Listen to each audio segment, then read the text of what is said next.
তোমার আমার তো কোনো আমলই নাই, তাহলে চিন্তা করো তোমার আমার কি পরিমাণ কান্না দরকার।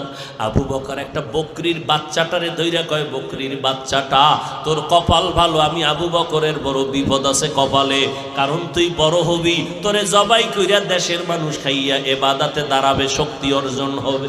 কিন্তু আমি আবু বকরের তো মরণের পরে হিসাব, ওই কবরে গিয়া যদি আমি হ্যান্ডকাপ হাতের মধ্যে লেগে যায়, জবাব দিতে না পারি, এরপরে ফাইনাল বিচার হবে হাসরের মাঠ, যেই মাঠে সব মানুষগুলো হবে উলঙ্গ, নারী পুরুষ উলঙ্গ হয়ে দাঁড়াবে। ওদিকে আল্লাহ বলবে, সূর্য নিচে নাইমা তোর যত তাপ আছে জমিনে ছেড়ে দে। সূর্যের তাপে সব মানুষের মাথার মগজগুলো টাস টাস করে ফেটে যাবে।